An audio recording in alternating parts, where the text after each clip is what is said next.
Silahkan masuk. Sandalnya dipakai aja ya. Hehe. Selamat datang di channel Ruang Kecil.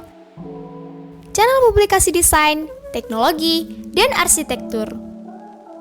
Terima kasih buat kamu yang udah bersabar nungguin desain ini untuk dipublish. Buat yang baru berkunjung di channel ini, jangan ragu untuk subscribe. Nyalakan notifikasinya agar kamu tidak ketinggalan info publikasi terbaru dari channel Ruang Kecil.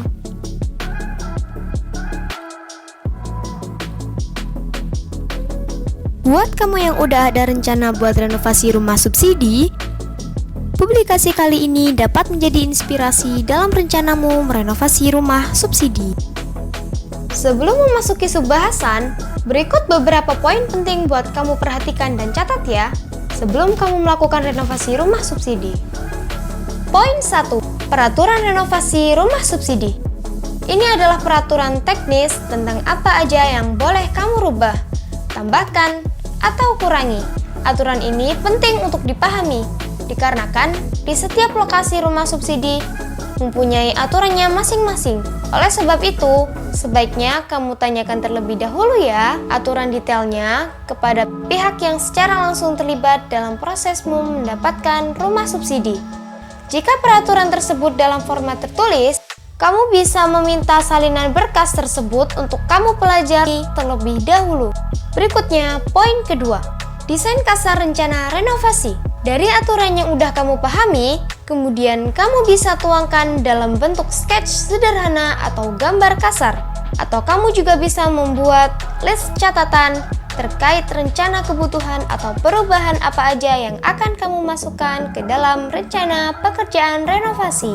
Lanjut ke poin berikutnya, komunikasi. Untuk memastikan apakah rencana renovasi rumahmu sudah memenuhi persyaratan dan peraturan yang ada, selanjutnya, tunjukkan gambar kasar atau list catatan renovasi rumahmu ke pihak yang udah disebutkan di poin ke-1. Jika dirasa sudah memenuhi aturan, kamu bisa memulai pekerjaan renovasi rumahmu. Dan yang terakhir, poin keempat, kolaborasi arsitek. Dengan data gambar kasar atau list catatanmu yang udah dipastikan tidak melanggar peraturan, selanjutnya, kamu bisa berkolaborasi dengan menggunakan jasa arsitek untuk mendapatkan hasil yang optimal dan efektif. Dengan persiapan yang matang dari aspek desain dan regulasi, akan menghindarkan kamu dari hal yang tidak diinginkan di kemudian hari. Dan jika kamu ada poin penting lainnya untuk dibagikan, kamu bisa chat di kolom komentar ya. Selanjutnya kita ke subbahasan ya.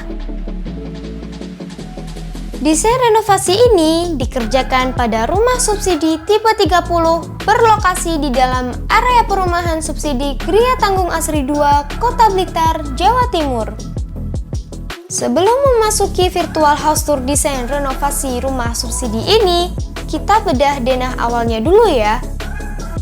Rumah subsidi ini dibangun di atas lahan dengan luas 66 meter persegi.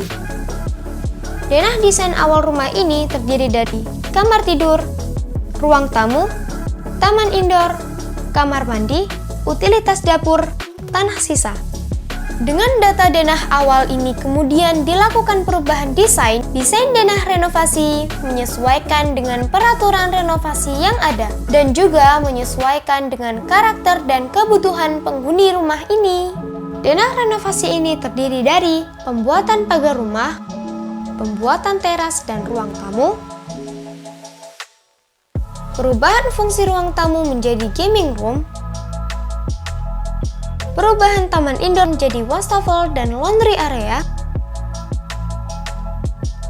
pembuatan dapur, ruang makan, ruang penyimpanan dan makeup outdoor, pembuatan taman, pembuatan carport dan kanopi, dan perubahan beberapa detail lainnya. Jadi penasaran kan? Kira-kira seperti apa sih jadinya? Tanpa berlama-lama, langsung aja ya ke virtual house tour-nya.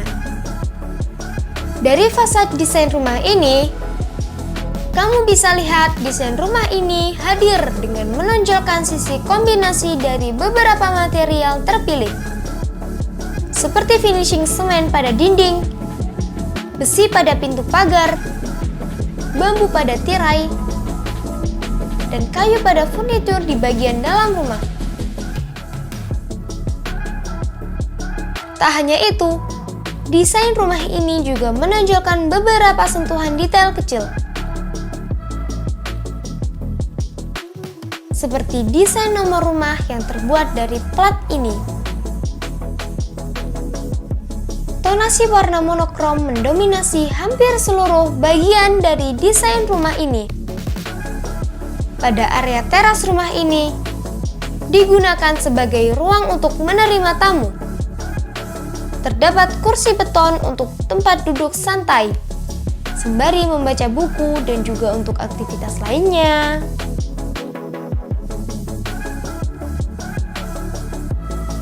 Memasuki bagian dalam rumah, terdapat ruang gaming dan perpustakaan mini.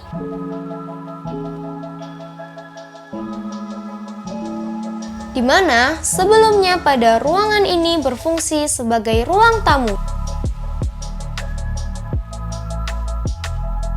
Pada bidang dinding terdapat keramik bermotif kotak-kotak kecil berwarna kuning berpadu dengan bidang dinding lainnya dengan warna biru gelap. Kombinasi ini dirasa dapat menambah kedalaman dan kehangatan dalam ruang gaming ini.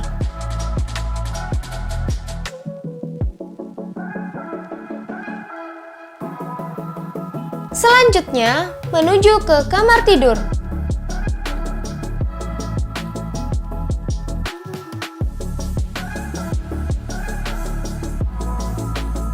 Kamar tidur ini berukuran 3,5 x 2,5 meter.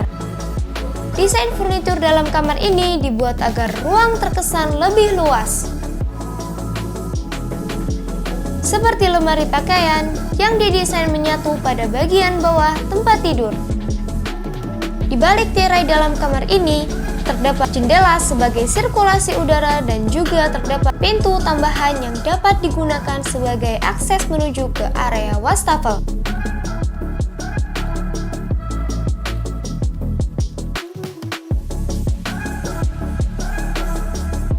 Ini salah satu cara agar kamar tidur ini seolah-olah mempunyai fasilitas kamar mandi dalam di dalamnya. Kamar mandi ini juga dapat diakses melalui pintu yang berbeda di area dapur.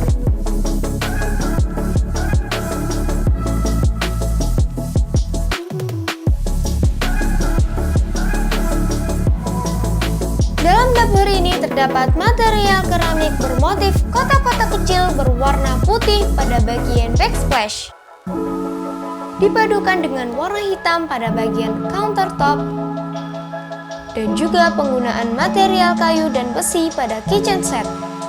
Perpaduan dari tonasi monokrom dan kayu pada area dapur ini menjadikan ruangan ini terkesan bersih dan natural. Menuju ke area luar atau bagian samping rumah, area ini difungsikan sebagai ruang makeup juga sebagai tempat penyimpanan. Kamu bisa berhias sembari merasakan sinar matahari pagi, udara sejuk, juga menikmati pemandangan hijau pada area taman. Selain itu, area ini juga difungsikan sebagai area jemur dengan desain gantung jemur yang dapat dilipat ke dinding jika tidak digunakan.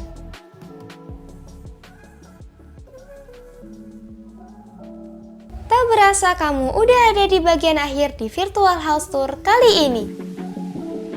Jika kamu ada pertanyaan lebih lanjut tentang publikasi desain kali ini, kamu bisa follow akun Instagram Principal Design di kolom deskripsi dan jangan ragu buat DM ya. Sampai jumpa di publikasi ruang kecil berikutnya. See ya!